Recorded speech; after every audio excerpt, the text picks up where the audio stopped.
everybody, and welcome back to the Love Aspect podcast. As you no doubt will know, we took a break last week for the holidays. So, happy holidays to everybody. We hope you had a wonderful Christmas or whatever you choose to celebrate, and an even better new year. We're looking to go into this new year feeling positive, happy, and grateful for everything we have, because we're very lucky people. And we're just really happy to be here with you once again. And we hope this year is just as special for you as it will be for us, I'm sure. I'm Hannah Dunley, your host, again with her partner and co-host Joshua Saunders, back for a new episode in the new year. If you're listening today, whether it's your first time or you've listened before, thank you very much. This is our first episode of the new year, 2026. Woohoo!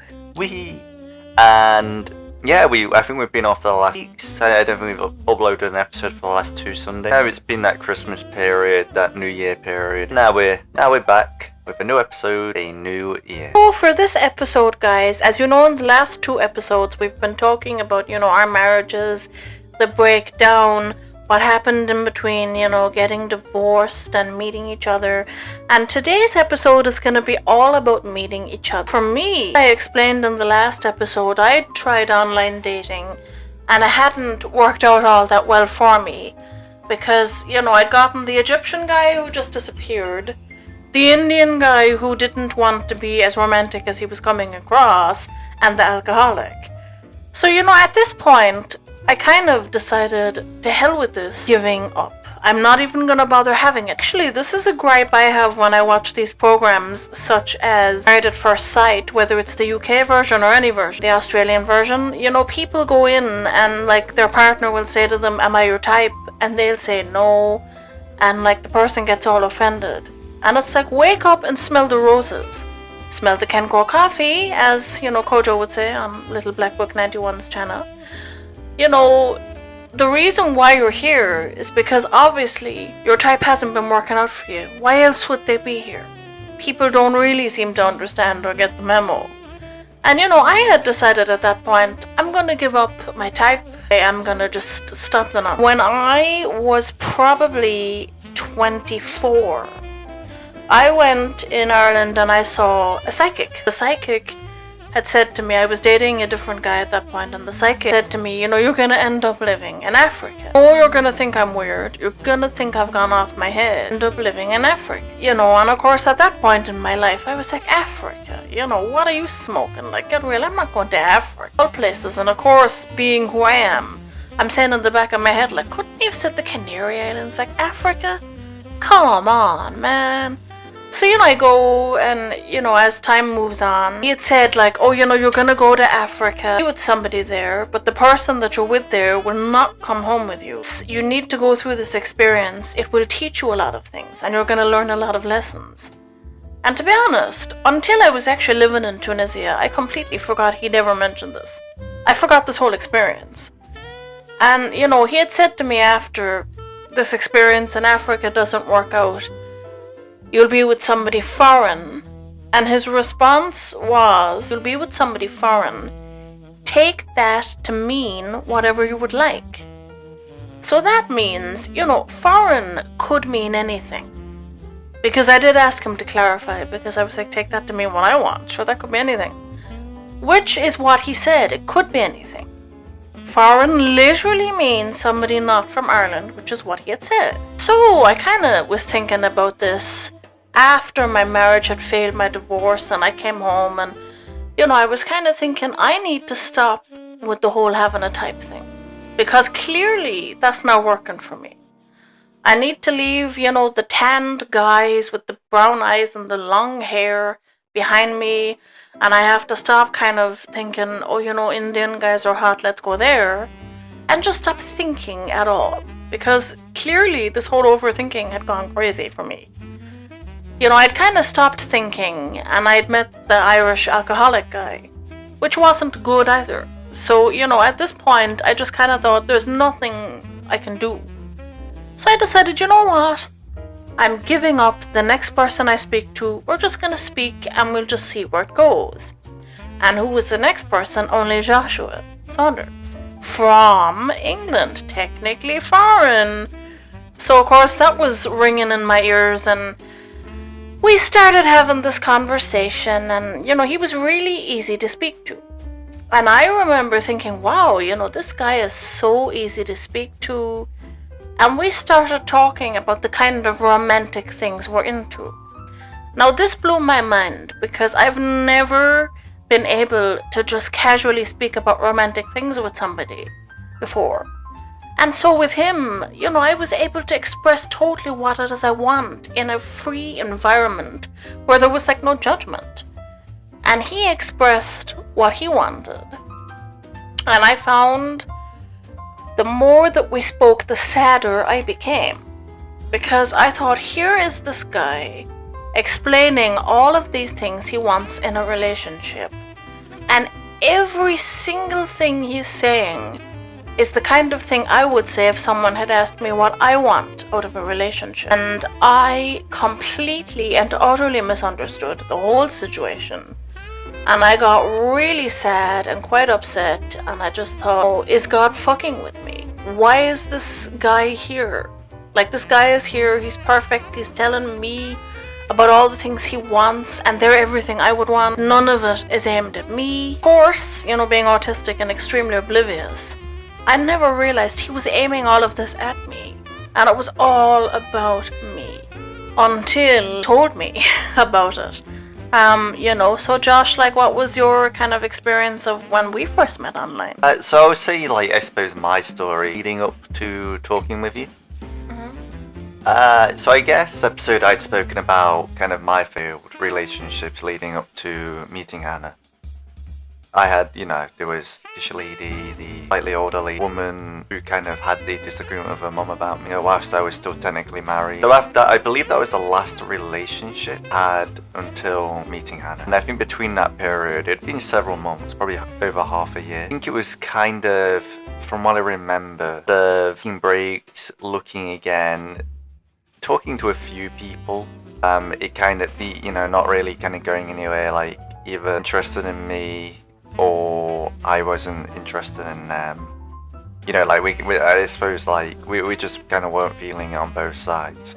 So the people I spoke to, it never went anywhere for any. And, it was just a lot of, again, taking breaks, focusing on myself, and then, looking again and talking, and then breaks again. And eventually, just an important detail is I was looking in the UK to my Turkish experience, because it meant a lot to me to have somebody I could meet in person. To, spend time with in person, talk to in person, be able to, if it did end up in a relationship, being with them physically, be able to do those physical things like holding hands, hugging each other, cuddling up with each other, and, if it got to the right place, being able to have sexual relations with them. Obviously, that's not the pure reason why I wanted somebody close by that I could meet up with in person, but I just wanted somebody I could be with in person. I wanted somebody I could actually kind of physically see, talk with, not, through a screen. Quite important to me. If I was talking to somebody halfway across the world, from the kind of Turkish experience there, if it would just be talking, and I'd very rarely be able to get the chance to see them in person again, hold them, kiss them, spend actual time with them. So something that I kind of struggle with. For a long time I was looking close to home in the UK. I could actually travel to see. And again, I'd spoken to a few people, but for one reason or another, it didn't work out, and we never ended up being any kind of relationship. And I think I just it got to the point where I just had to kind of say to myself, I'm not really finding anybody in the UK that I'm gelling with, I suppose, that making a connection with. Maybe I should stop being so particular, I guess. I should expand search range. So I expanded it to, I suppose it was Ireland and Northern Ireland. I was like, okay, I want to, if I can't get in my country, I want to get as close to my country as possible. I want to be a more likely chance that I can actually person more often. So I expanded my range to to Ireland and Northern Ireland, and I think the first place I did that, maybe the only place actually, was the Boo app that I think we had spoken about previously. I'd been on Boo probably over a year by this point. I don't think I had at one point kind of, I think, put globally or put within Europe or something along those lines. I think it was more of I'm trying to remember where I was at the time or how it was at the time. What my way of thinking was at that point. It was either a friendship or that was done before kind of made the call to kind of expand my search. The point where I'd kind of chosen to expand my search outside of England. And I believe only I'd expanded my search beyond England. Went back to really England, and I went back to expanding my search slightly outside of England. And at that point, I believe not long after that, I came across Hannah's profile.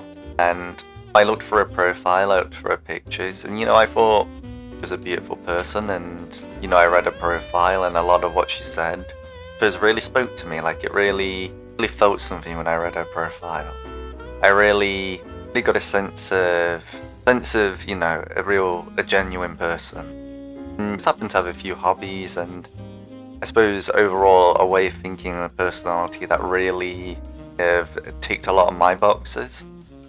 So I sent her a message, and if I'm right, and I think Hannah might be able to, if you can remember, can recollect this as well.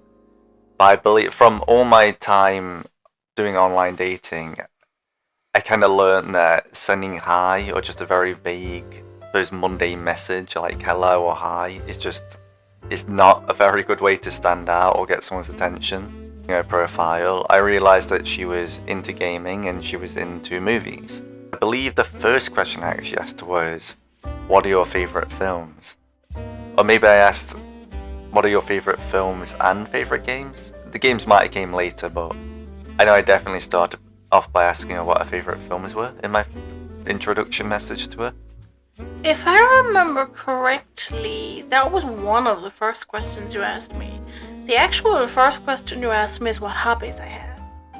And I personally found that quite an interesting way to start a conversation. And I found it very surprising because, I'd been used to people saying either hey or hi or hello or something boring like that.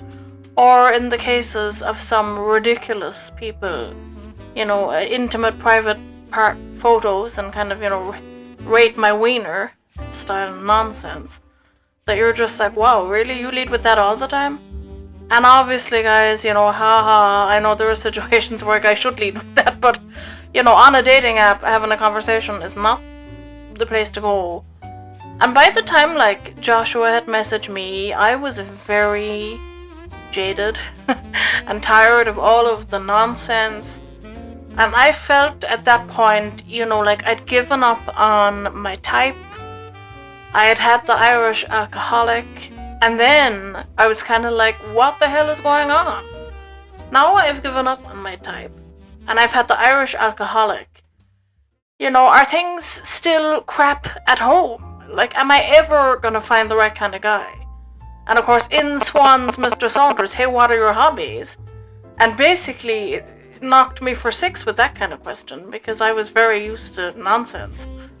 And I kind of thought, well, he's interesting, let's speak. And actually, when we started speaking, I wasn't intending for it to even be romantic. I was just like, oh, here's this great guy.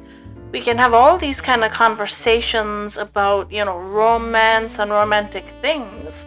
And I can be comfortable enough to express myself and what I'm into and the kind of romantic things I like, and he can tell me what he's into and it'll be friendly. He, started telling me all of these things, which, as I said before, were things that I would like. I completely misread the whole situation and got quite sad.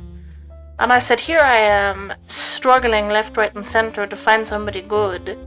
And then I find someone who's absolutely perfect, and he has absolutely no interest in me whatsoever. I mean, Josh can tell you a bit more about that. I think, were you surprised when I kind of had thought you had no interest in me.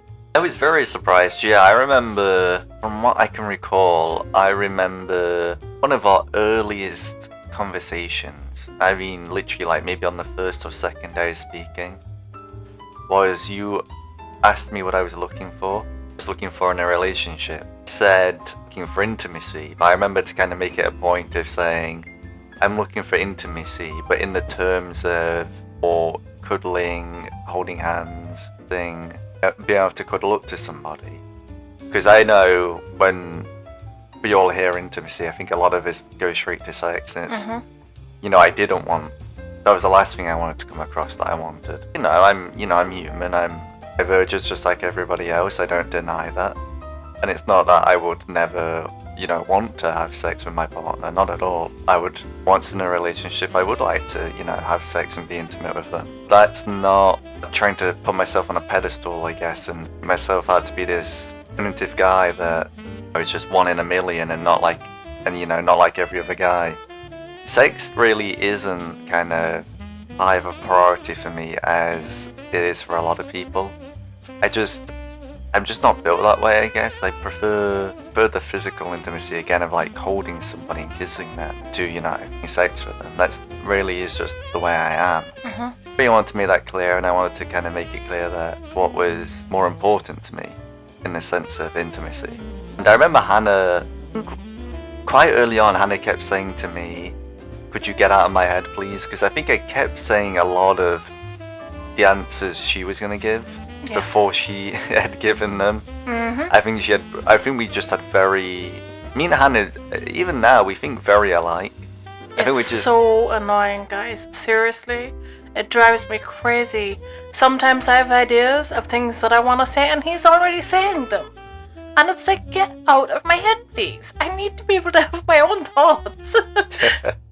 We really do have a similar way of thinking. And, that's not to say we never kind of different views on anything. There are some things that, we do feel differently about. But, it never causes an argument. It never causes friction. Sometimes we just do have different points of view on things, and we get on with life. That, not everything's going to be exactly the same. We're not going to think the exact same way about everything, and, we carry on. And, it never becomes anything. But for the most part, we do kind of just generally agree and have the same view on a lot of things. So, yeah, we kind of hit off straight away and thought this is going great. She's looking for a relationship. I'm looking for a relationship. We have a lot in common. I can't remember if we kind of hit the whole, are you looking for somebody outside of, your country on the head straight away? I believe because of the way we set our profiles up, we just set them that we were looking to somebody within that range. So I suppose probably determined, and maybe Hannah too, that, we would be willing to see someone outside our own countries. It seemed like the stars were kind of aligning, and I didn't know how Hannah felt, but things did seem like they were looking up. Things did seem like they were looking really well. And I just assumed, I suppose, we were on the same page. But like Hannah said, she wasn't thinking the same way. I think she was thinking more just two people that happen to be looking for somebody on this app. But not that we might be looking for each other. Yeah. Just thought, he was talking about all the things he wanted. And I thought, here's this guy telling me all the things he wants. And I'm free to express all the things I want as well. Isn't this lovely? It's lovely that the both of us can express the things we want. And of course, then as soon as I realized we wanted the same things, I got sad because I was like, this guy isn't interested in me like that. Oh no. Like, damn. Here's the most perfect guy I could possibly want. If someone gave me a magic wand and said, customize your perfect man, it would have been Josh. It still is, obviously. But, at that point, I just thought, he's so perfect and he's so not into me. And I was kind of halfway between laughing and crying because I was just like, this is absolutely, now it's sad, but it's absolutely hilarious to me as well. I find it so funny, like, here's this perfect gem of a man and he probably wants nothing to do with me at all. Oh, which couldn't be further from the truth. Well, I know that now, thankfully. But yeah, the stars ended up aligning, and I can't remember maybe Hannah is a better idea than me, but I can't remember when. When did it kind of click for you, Hannah, that I was interested in you? I remember saying something along the lines of, I think I asked, could you possibly be interested in me, or something like that. And lads, his response was something along the lines of, no, he's not as blunt as I am, but I can only speak kind of bluntly. His response was something along the lines of, I wouldn't be speaking to you if I wasn't interested. And the amount of and exuberation that bubbled up inside me like a science experiment wanting to explode out the top of the conical flask when he had said he was interested in me, to be honest. You know, my mind was absolutely blown. And I thought, like, why? What's wrong with him? What issues does he have? Why is he interested in me? And of course, you know, I had looked at his profile and I had liked kind of what I saw there. However, the one gripe that I did have is that, you know, his pictures didn't really do him a lot of justice. Like, they were fine, but he looked very kind of basic in them. And he certainly didn't look like the interesting character he definitely is. You know, obviously, like, he just had no experience with picking pictures. So, you know, we start talking and it goes really well, and then, of course, I learned that he's from Nottingham, he's from the UK. And I instantaneously start cackling, because technically the UK is foreign, I mean, it's not Ireland. So technically foreign, but it just made me die with laughing. And so, you know, we got talking, and because I know that I'm terrible with dating apps and remembering I have them, I was like, look, do you want to go to WhatsApp? Let's leave this behind and go to WhatsApp, because at least I can respond to WhatsApp. I'm going to completely forget I have the dating app. You know, and he said, like, oh, I'm so excited in this moment. I'm really happy to give you my number. It's here, and he gave me the number with the prefix in front, and of course, you know, we had sent each other clips of, like, our voices. And he was like, oh, and here I am, and here's, you know, a typical Nottingham accent and stuff. And of course, I'm just like, wow, it sounds great. And of course, I had to, like, I guess, wake up and smell coffee myself. Because I kind of had this, like, misconception that, you know, unless you're from somewhere like Liverpool, Newcastle, Birmingham, Yorkshire, or London, that there's no accent, no other kind of accent. I was wrong. Nottingham definitely has, you know, their own accent. And to be honest, like, they have a lot of very, like, cute things that they say in Nottingham. You know, it's one of their common phrases is, "Hey up me duck," which is just so cute. They call everybody duck. And, you know, Josh's parents call him Duck or Ducky, and it's just, like, the sweetest thing ever. It's so cute. In Ireland, like, we always love everyone in our families, but we don't say cute things like that. And I think we should, because it's really cute and precious, and I love cute things. And then, you know, we got talking on WhatsApp, and, you know, how did you find that, Josh? So I if I remember correctly, I think we switched. I suppose we were always going to switch from Boo to WhatsApp at some point. But I think we had trouble. I think we wanted to send each other, like, media, like photos and GIFs and stuff. Nothing rude. And I think we were having trouble doing that. I don't think it was working quite properly. Yeah, it wasn't. Quite right. So yeah, I think that was the time we decided to switch over to WhatsApp. And I should probably mention as well, because this came up quite early, I had put on my profile that I was separated, I believe.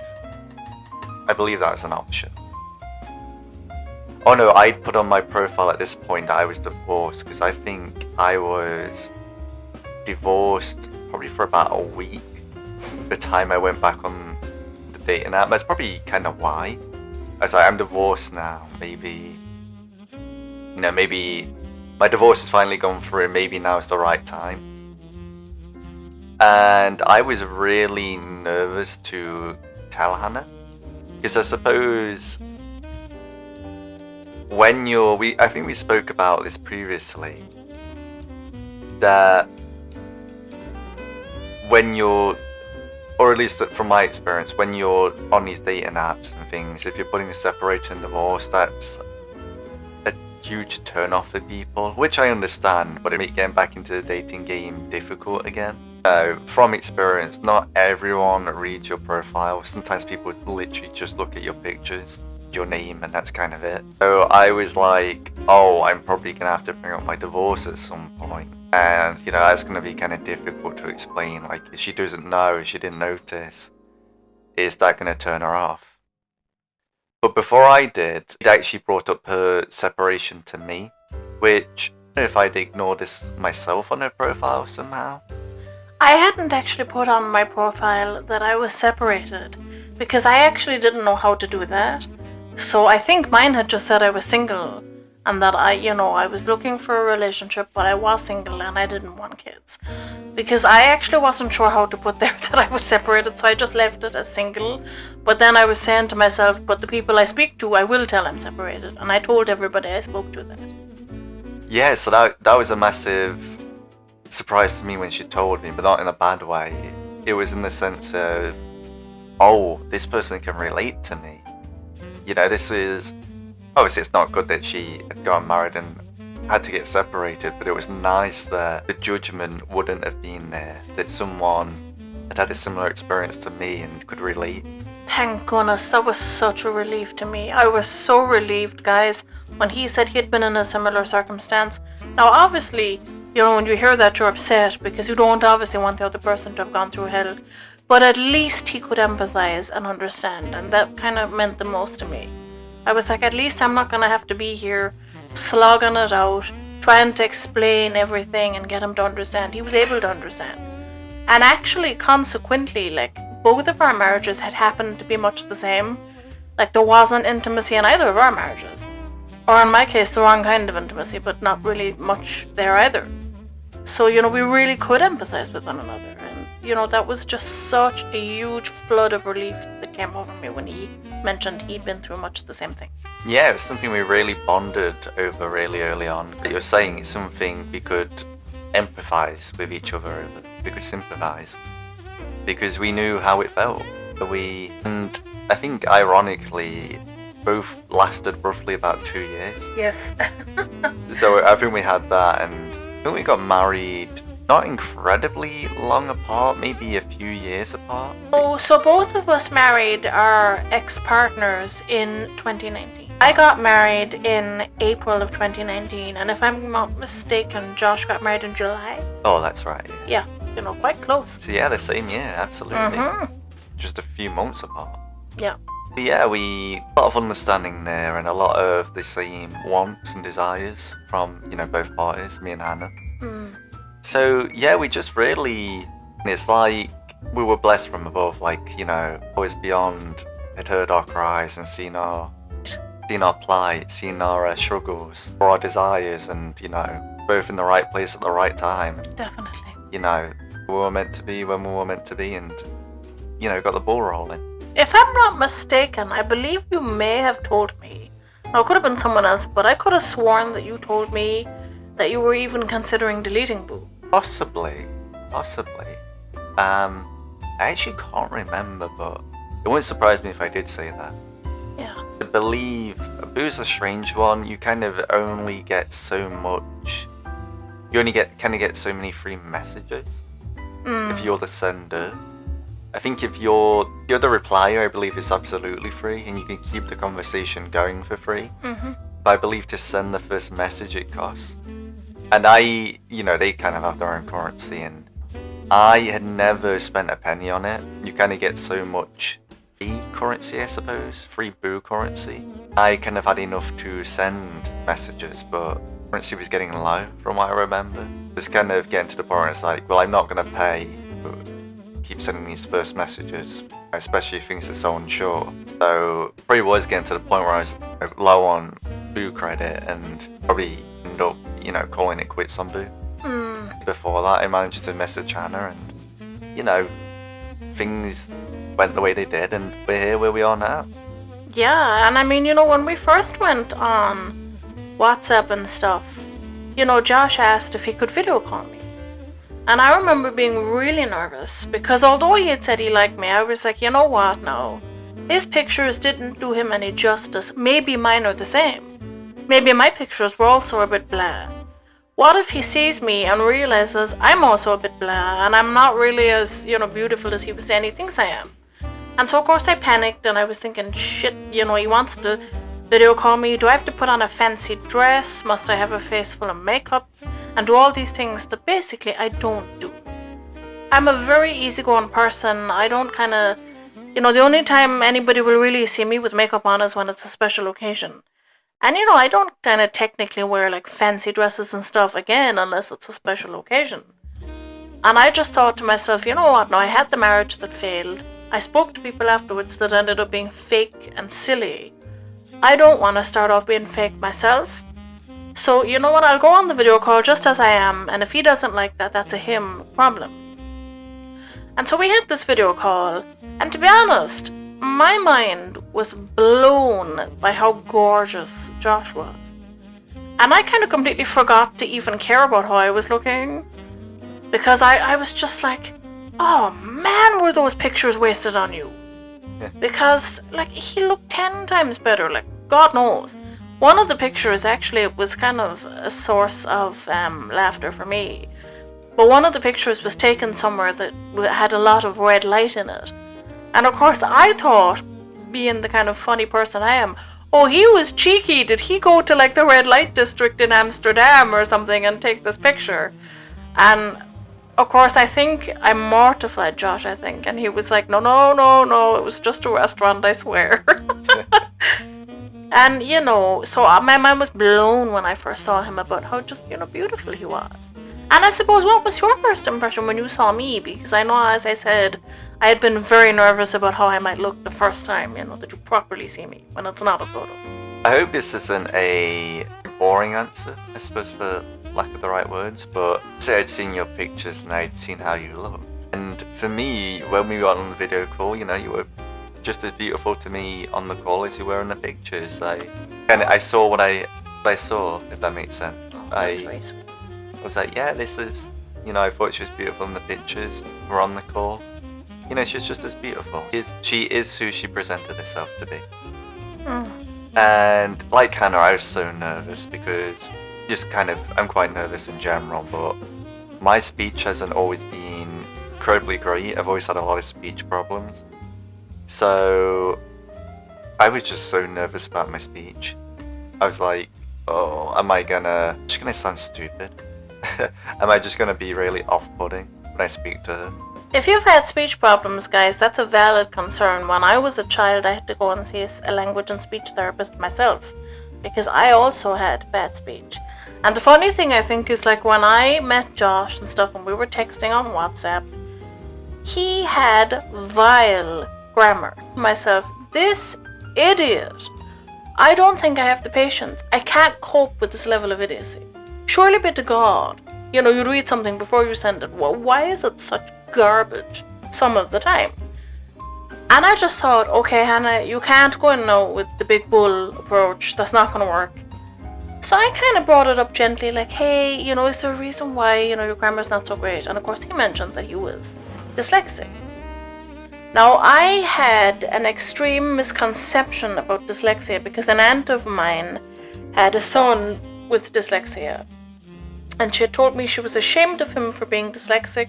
He'd never be able to read, he'd never be able to write properly, and he'd never have much of a life, and he'd really be considered stupid. And she really didn't want anybody knowing that he had dyslexia. And she was saying to me, don't be telling anyone now he has dyslexia. He'll never be able to read. And I remember the whole, he'll never be able to read sticking out in my mind. And I thought, oh my gosh, poor Joshua, he has this, he probably can't read, he probably doesn't understand what he's writing. And I spoke to him, and of course, it blew my mind to discover that my aunt's narrow-minded view was totally incorrect. Josh is amazing. He loves to read. He reads all the time. It's absolutely fabulous. And, he might be a bit slower maybe at reading than others, but he reads proper chapter books. Like, it's actually really cool. And to be honest, I feel bad that I hadn't done my own research into dyslexia to understand.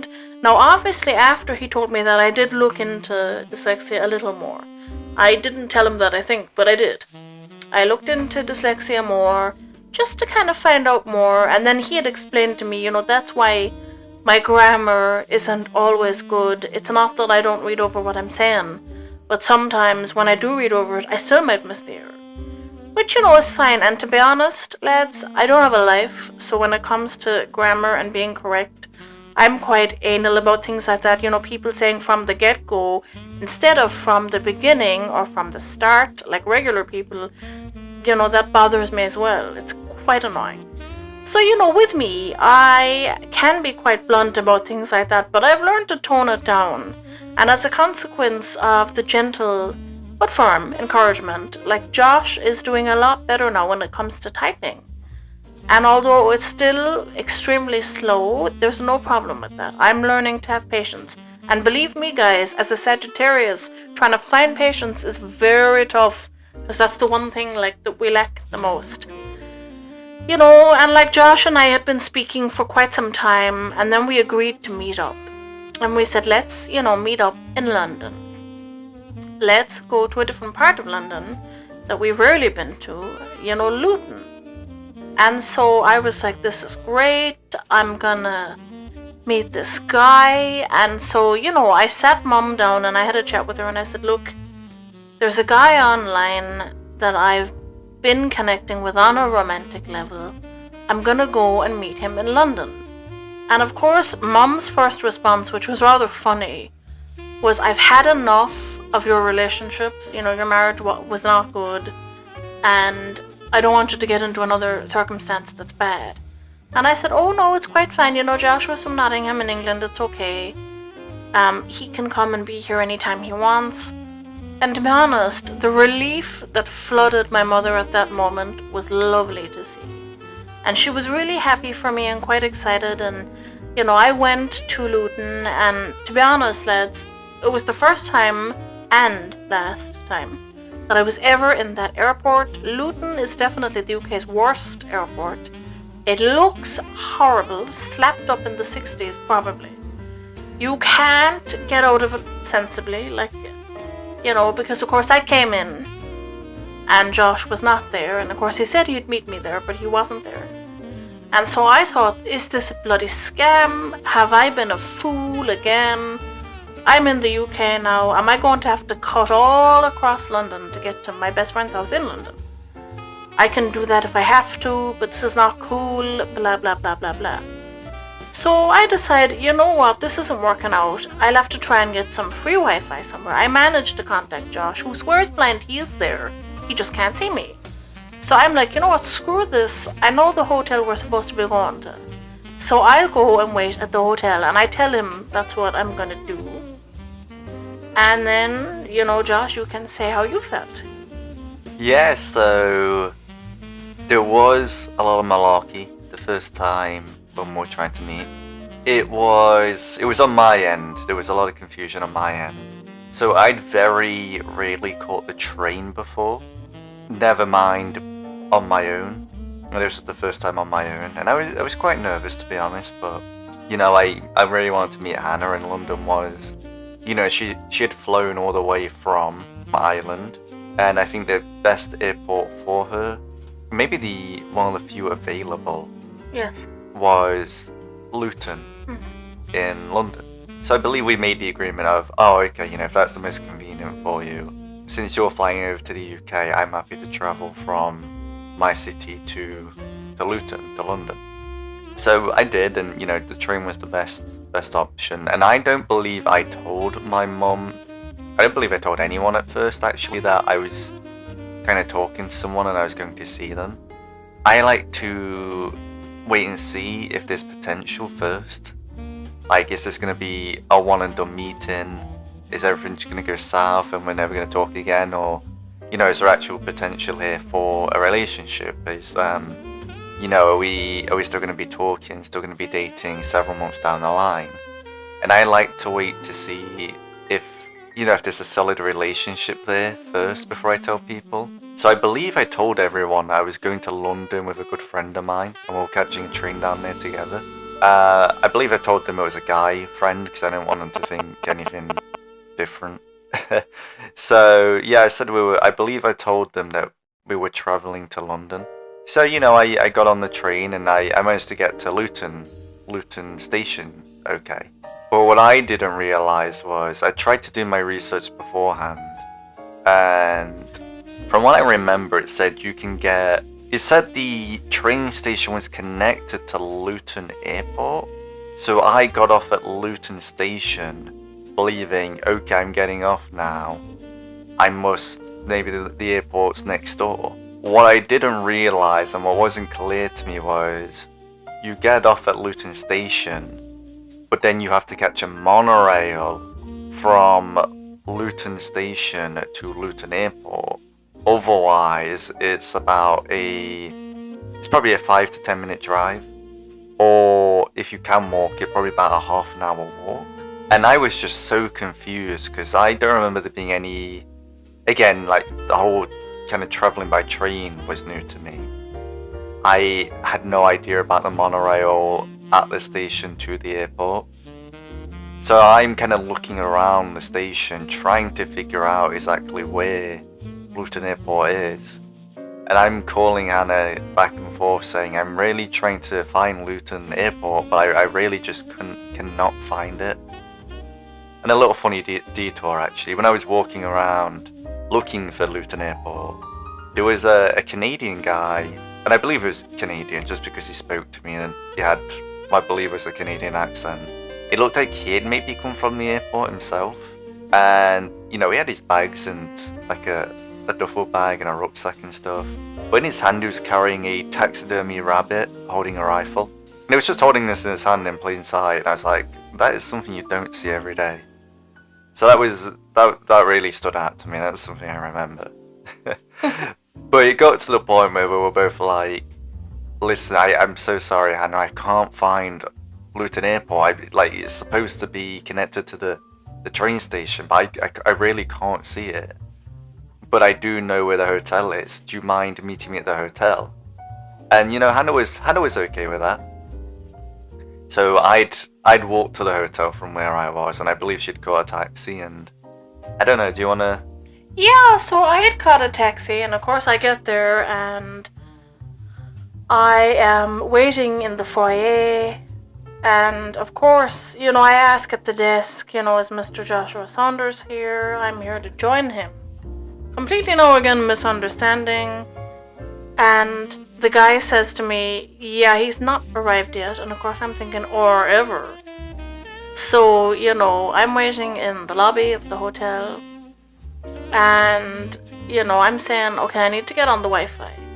And the guy says to me, we have Wi-Fi, there you go. And I said, what's the password? And he said, your email. And of course I said, your email, as in YOUREMAIL ? And he's like, no, whatever your email is, that's how you sign in. So of course I sign in.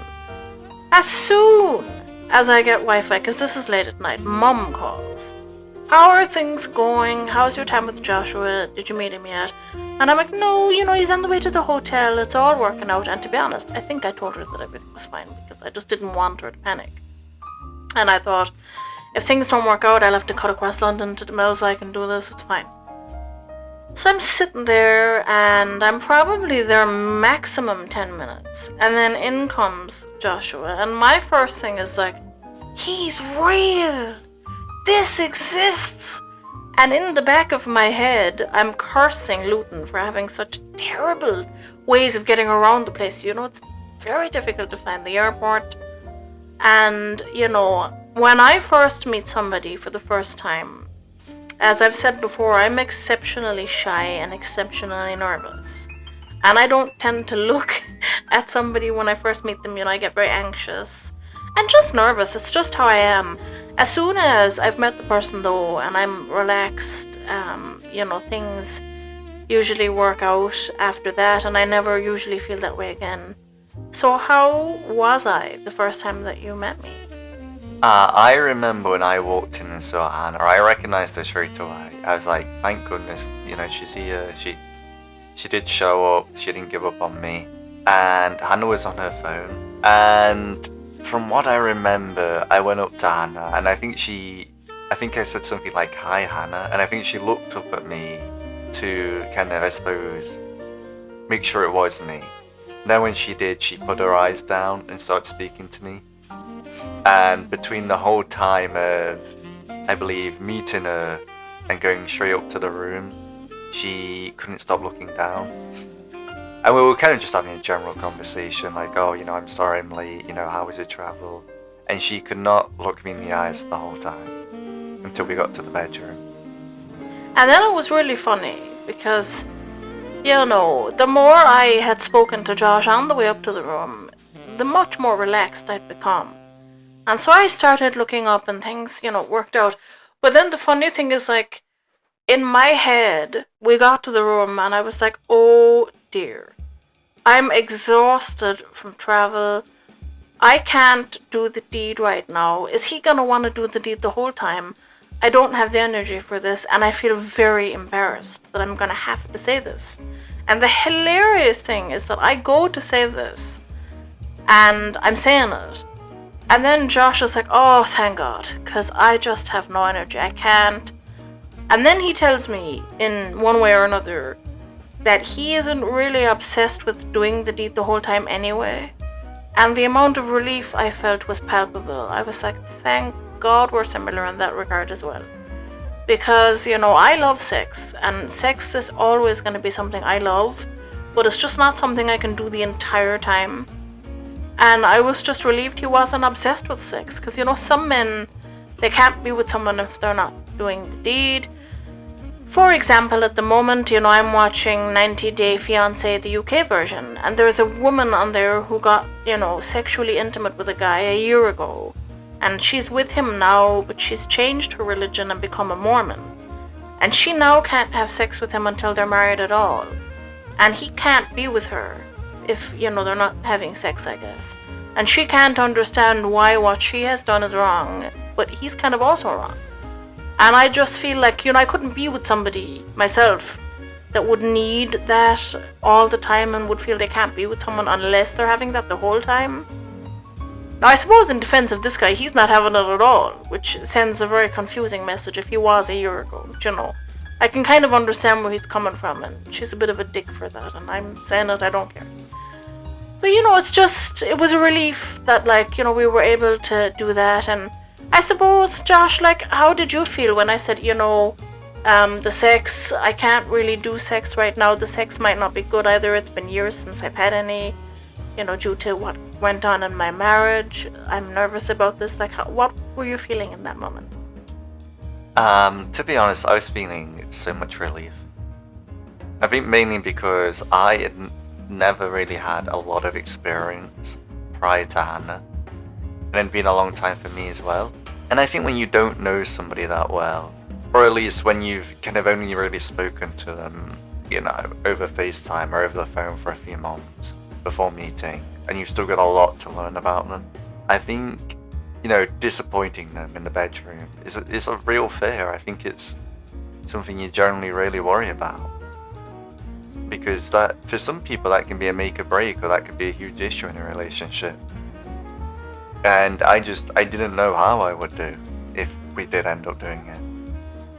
So it was a big fear for me, and, thankfully we didn't rush into anything. We didn't kind of go to the bedroom, do anything there and then.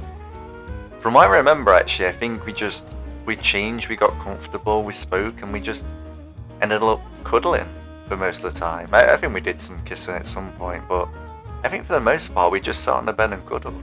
Yeah, we did. Yeah, we just, we both got comfy. And of course, I thought, here we go again. I'm a plus size person. I have to get undressed. Is he going to be freaked out or disgusted? He wasn't. He wasn't at all. And something that I find very endearing about Josh, and there's no kind of, I suppose, other way I can phrase this, but sometimes if he sees me without clothes on, he can get a bit like a teenager. And it's the sweetest thing ever. He'd be like, ooh, naked body, or something, no. And it's really fun. I love it. It just makes me feel fantastic.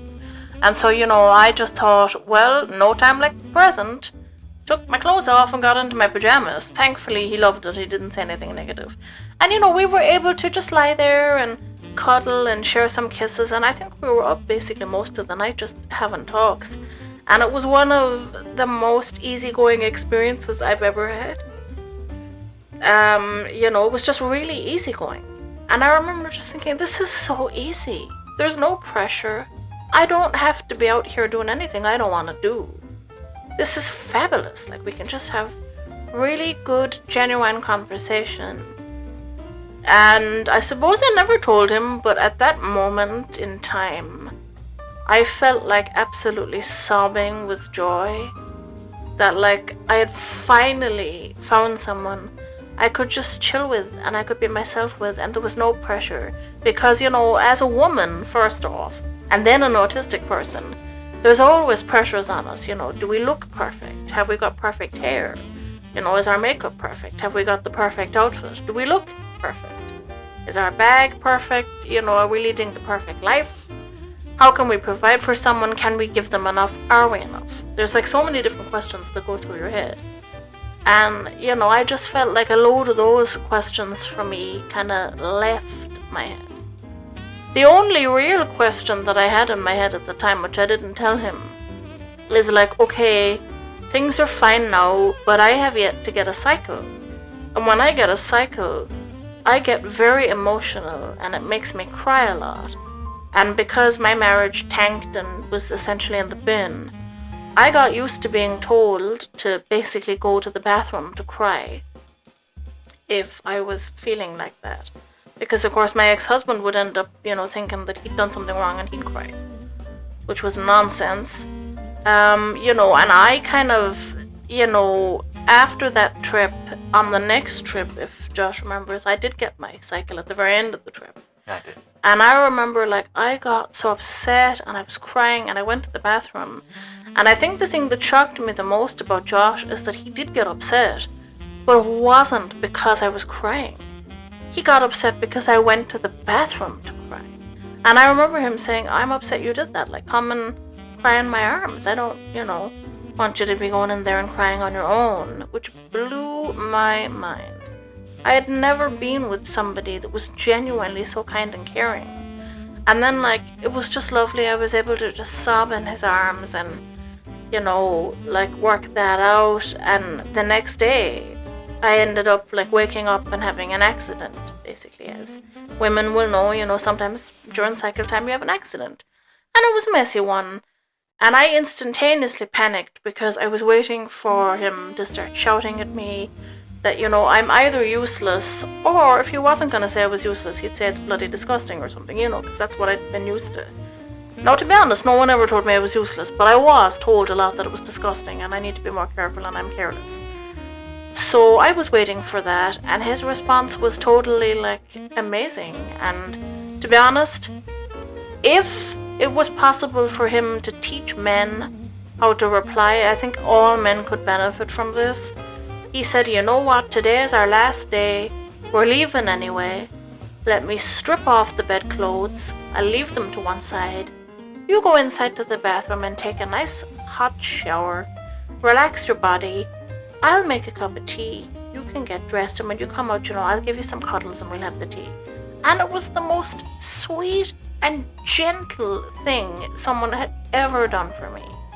And, when I went and saw his mom, I had to tell her, I didn't tell her everything. But I said, thank you so much for whatever you've done to Josh, because he is the model guy. Everybody could learn from him just about how to be kind and compassionate. And one of the things I love the most about Josh is that he's not afraid to say he doesn't understand what he should do, but he'll always help. And this is the best thing ever. He'll ask, how can I help you? And this is the best thing. When someone can just say, look, I'm here for you. I don't really know what I'm doing, but how can I help you? Tell me and I'll do whatever that is. And I remember just being mind blown, like that, he didn't find it disgusting. But it was just such a wonderful experience. And I think maybe, depending, in a future episode, maybe Josh could, if he's agreeable, go into like some things that he thinks men should know about women and how to handle it. Because, guys, he really is very good at this. And I think, men everywhere could learn from this. They really could. And there are some things that, I also think men should know about women. And that's, quite important. And, after that meeting, I went home and, I came back then, but this time to Nottingham, and I met his family. And to be honest, guys, I had notions about meeting his family. I thought they'd be very posh. And of course, Mom had said to me, I later learned actually that it was a joke. She was messing around, but I didn't get the joke. She had said, be careful now, that family could be very into Robin Hood and they could love the royal family. The whole thing about Robin Hood was a joke. I didn't get that. So of course I thought, oh my God, is this family going to be really posh? And my mind was blown again because I met his wonderful family. And I just thought, thank God, like they're just as basic as we are. It was lovely. They're such gorgeous people. And, I love his mom to pieces. What a wonderful woman. And, after the bad experience I had, like, with my mother-in-law in, Tunisia, like, his mom really just healed me and became a friend, and it was so lovely.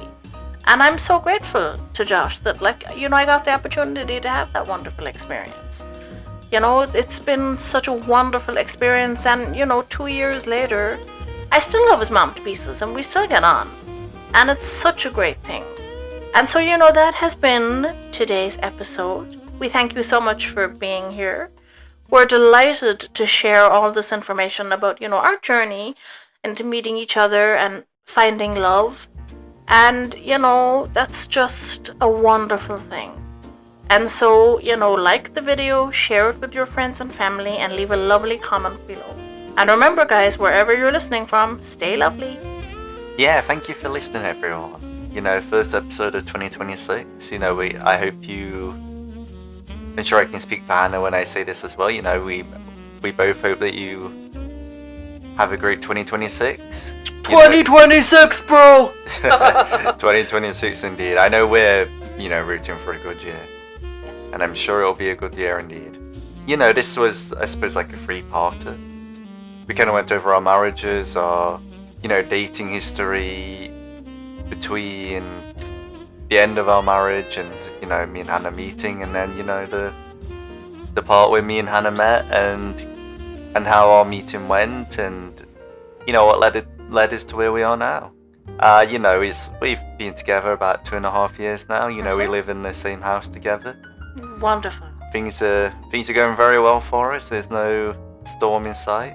We're loving life, we're loving each other, and we're very happy and blessed to be where we are.